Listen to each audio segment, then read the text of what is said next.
Hello guys, welcome to all in my channel. Today we are going to discuss about some important topics in physical chemistry. Physical chemistry contribute 27 marks in board examination. So guys, let us start.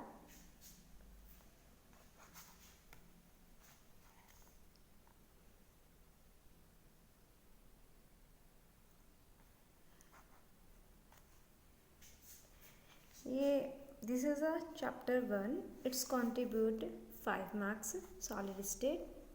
इसमें देखेंगे some important topics हैं. एक ये basic idea है about the some important topics chapter wise in a physical chemistry. Okay guys, इसमें space lattice and unit cell को generally define करवा देता है. नेक्स्ट में आप देखेंगे difference in crystalline amorphous solid में डिफरेंस पूछ सकता है या किसी के बारे में सेपरेटली पूछ सकता है. उसके अदर देन जो आपका डिफेक्ट से रिलेटेड क्वेश्चन डालता है शॉर्ट एंड फ्रेंकल इसमें मोस्ट रहते हैं. इन दोनों को ज़्यादा मतलब पूछता है. तो शॉर्ट एंड फ्रेंकल सेपरेटली भी इनको स्टडी करना है and basic difference between the Schottky and Frenkel defect. And next topic packing fraction या एफिशिएंसी की बात करते हैं. ये इसको डिफाइन भी करवाता है कि होती क्या है कि what is the packing fraction efficiency and calculate the packing efficiency in cubic system means face centred body centred simple cubic system. तो ज़्यादा जो मोस्ट ऑफ द केसेस में पूछता है वो फेस सेंटर्ड को पूछता है. बाकी तीनों को मतलब आपको प्रिपेयर करना चाहिए. तो यू शुड प्रिपेयर और F3 फेस सेंटर्ड ज़्यादा आपसे मतलब पूछता है. नेक्स्ट है एक सिंपल क्वेश्चन होता है कि calculation of total number of atoms in the system what ever the simple cubic body centre और फेस सेंटर. कोई से भी आपके पास सिस्टम है तो उससे रिलेटेड आपसे क्या पूछता है टोटल नंबर ऑफ एटम्स निकलवाता है. जैसे सिंपल क्यूबिक में 1 रहता है, बॉडी सेंटर में 2 रहते हैं, फेस सेंटर में आपके 4 आता है बेसिक. नेक्स्ट है आपका कि जो आपका density of the unit cell का जो आपका रो से डेंसिटी को डिनोट करते हैं जनरली. तो इसमें आपके पास जो है Z इंटू एम अपॉन ए की पावर 3 मल्टीप्लाई NA ग्राम पर मोल. तो बेसिकली इस फार्मूले को ध्यान रखें, इस पर बेस्ड न्यूमेरिकल आता है. तो Z तो आपको टोटल नंबर ऑफ एटम रखना है and M is equal to molar mass of the elements and ये जो आपको A इज इक्वल टू दिया आपको as length of unit cell जो आपको A की क्यूबी रखना है और NA एवोगाड्रो नंबर जो आपका जो है कांस्टेंट वैल्यू होती है वो. तो इसमें और जो कुछ 2 बेसिक सी टर्म्स हैं एनाइसोट्रोपिन आइसोट्रोपी एंड एफ सेंटर्स, उनको नॉर्मली डिफाइन करवाते हैं समटाइम. तो ये भी एक बार देख लेना कि एनाइसोट्रोपिन आइसोट्रोपी एंड उसके अलावा फिर एफ सेंटर किसको कहते हैं. Let's move on to the next chapter.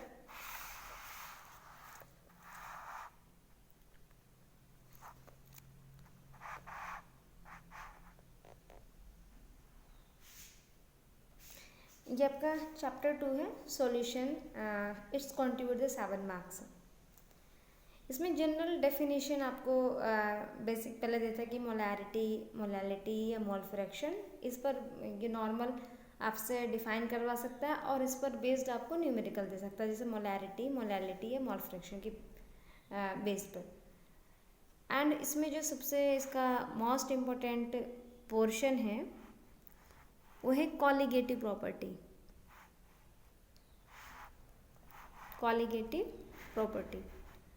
अब कॉलिगेटिव प्रॉपर्टीज़ में इससे रिलेटेड आपका MCQ भी देखने को मिलेगा. इससे रिलेटेड आपका राउल्ट्स लॉ जो बहुत मोस्ट इम्पोर्टेंट में आता है. उसके अदर देन ये जो चारों प्रॉपर्टीज़ हैं इन पर बेस्ड आपका न्यूमेरिकल पोर्शन आता है.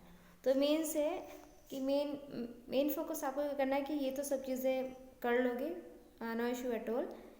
जो कॉलिगेटिव प्रॉपर्टीज़ हैं इन पर आपको अच्छे से थोड़ा फोकस करना है, थोड़ा टाइम इस वाली पोर्शन को देना कि रिलेटेड लोअरिंग में प्रिपरेशन इससे डाउट से रिलेटेड आपका रहता है. इस पर बेस न्यूमेरिकल भी होता है.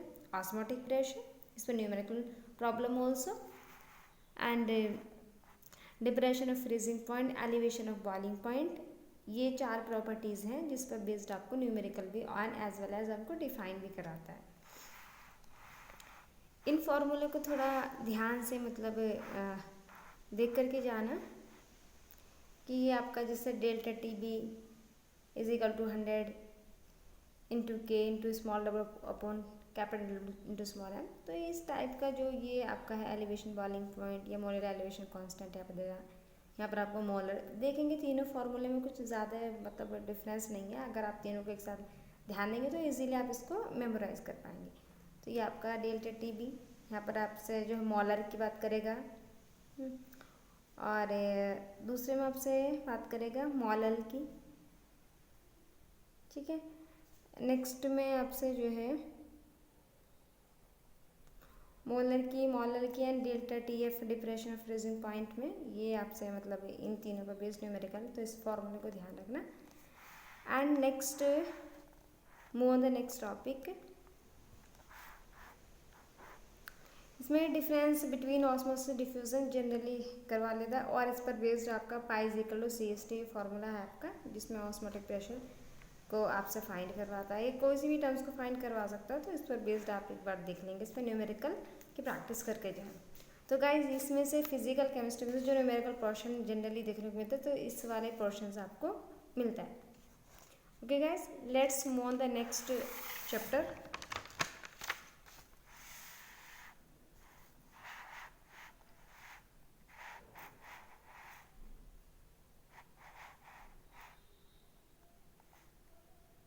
गाइज तो ये आपका chapter 3 electrochemistry, it's contribute the 5 marks.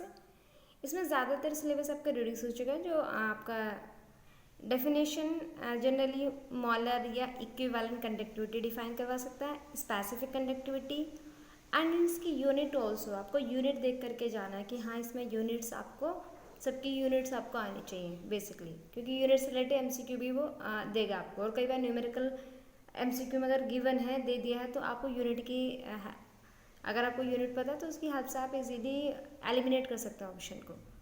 उसके अलावा न्यूमेरिकल प्रॉब्लम आपको मॉलर conductivity, equivalent conductivity, specific conductivity और कंडक्टेंस को डिफाइन भी करवाता है, न्यूमेरिकल भी दोनों चीज़ें इसमें दे सकता है। नेक्स्ट आपका मोस्ट इंपॉर्टेंट में आता है Kohlrausch law and its application also. तो कॉलराश लॉ इसके एप्लीकेशंस आप कर लेना। इसके अदर देन एक आपका electrochemical series and it's applications की कई बार जनरली बहुत बार पूछा गया है कि इलेक्ट्रोकेमिकल सीरीज क्या होती है एंड इट्स एप्लीकेशन, और या इसकी कैरेक्टरिस्टिक्स जनरली पूछ लेता है, ठीक है। ये 3 या 4 मार्क्स में मतलब इस टाइप के क्वेश्चन डालते हैं। नेक्स्ट है आपका जो छोटी छोटी डेफिनेशन है, जैसे आपका SRP standard reduction potential, EMF electromotive force, या फिर SHE मतलब स्टैंडर्ड हाइड्रोजन इलेक्ट्रोड या इलेक्ट्रोड पोटेंशियली, इस टाइप का मतलब कोई भी, ये सारे एक दूसरे से कोरिलेट करते हैं, तो ये डिफाइन करवाता है। नेक्स्ट है आपका नर्स्ट इक्वेशन कि नर्स्ट इक्वेशन डेराइव नहीं कराएगा आपसे। नर्स्ट इक्वेशन जनरली आपसे जो है जो उसका न्यूमेरिकली निकल के आता है फॉर्मूला, वो इक्वेशन जो निकल करके आती है उसके अदर देन इस पर बेस्ड न्यूमेरिकल, इस इक्वेशन में बेस्ड जो आपका न्यूमेरिकल होता है जो complete cell of the reactions के लिए होती है। और कई बार आपसे ई साल निकालवा सकता है किसके ऊपर, E naught cell, E cathode minus E naught करके जो आप निकालते हैं, ठीक है। तो गाइस ये तो let's move on the next chapter 4। It is a chapter 4 chemical kinetics. Chemical kinetics it's contribute 5 marks. इसमें देखेंगे सबसे पहले है कि इसमें जनरली आपसे यहाँ से आपको उसकी चॉइस है, जनरली यहाँ से न्यूमेरिकल भी देखने को मिलता है। उसके अदर देन इसमें बहुत सारी डेफिनेशंस है, बहुत बड़ा चैप्टर नहीं है तो इजीली आप हो जाएगा। इसमें देखेंगे डिफाइन करवाएगा आपसे रेट ऑफ रिएक्शंस क्या होता है, ऑर्डर ऑफ रिएक्शंस। उसके अदर देन ये कुछ रिएक्शंस है जैसे 0 order, first order, second order, third order and pseudo first order ज़्यादा फेवरेट है, एग्जाम में इसको ज़्यादा मतलब देता है pseudo first order reactions. Generally आपको सबके एग्जाम्पल्स और पता होना चाहिए। नेक्स्ट है डिफरेंस, पूछता है ऑर्डर ऑफ रिएक्शन मॉलिक्युलैरिटी, इसको बहुत ज़्यादा पूछता है कि difference in order of reaction molecularity. इसके अदर देन इस पर जो आपकी फर्स्ट ऑर्डर हो चाहे कोई सी भी ऑर्डर ऑफ रिएक्शंस अगर आते हैं तो उस पर आपसे unit most of the cases में एमसीक्यू में डालता है यूनिट, चाहे वो फर्स्ट ऑर्डर की हो सेकंड की हो किसी की भी, मतलब यूनिट वो डालता है जनरली। नेक्स्ट है आपका integrated rate equation for the first and zero order of reaction. First वाला ज़्यादा है वो मतलब उस पर पूछता है as compare to zero order से, तो करना दोनों ही है, बस फर्स्ट ऑर्डर पे ज़्यादा फोकस करना। उसके अदर दिन half life period, what is the half life period क्या होता है, और इसका फॉर्मूला आपका रहता है कि टी हाफ 0.693 पॉइंट के, या आपसे के निकलवा या आपको टी हाफ निकलवा, कोई भी एक चीज़ गिवन होगी और आपसे दूसरी चीज़ को फाइंड कराएगा। नेक्स्ट है आपका न्यूमेरिकल, जो आपका न्यूमेरिकल पूछता है इस पर हाफ लाइफ पे भी, और दूसरा न्यूमेरिकल पूछेगा आपसे किस पे रिलेटेड, जो first order of the reactions आपकी रहती है। जैसे आप यहाँ देखेंगे कि ये हमारे पास जो है एक फॉर्मूला कि k is equal to 2.30 log a upon a minus x करके निकालते हैं। तो ये कई बार आपको टी गिवन होगा, के पूछेगा, के गिवन होकर के आपसे टी फाइंड करवाएगा, और ये आपको इन्फॉर्मेशन दी होगी किसमें क्वेश्चन में, इसकी लैंग्वेज को केवल आप समझना कि हाँ इसमें इनिशियल कंसंट्रेशन क्या है, फाइनल कंसंट्रेशन क्या है, इस चीज़ को। तो इससे रिलेटेड इसको भी प्रैक्टिस ज़रूर करके जाएं। एंड इसके अदर देन बाकी जो है इसमें डिफरेंस जनरली आपसे पूछेगा rate constant specific reaction rate, या rate law and rate constant, उसको भी पूछता है, rate law and rate constant में डिफरेंस। बाकी यूनिट निकालना ऑर्डर ऑफ रिएक्शंस वगैरह पर। बाकी let's move on the next chapter. So guys ये हमारा फिजिकल केमिस्ट्री का लास्ट चैप्टर। इसमें आप देखेंगे चैप्टर 5 है surface chemistry, and its contribute 5 marks. Okay,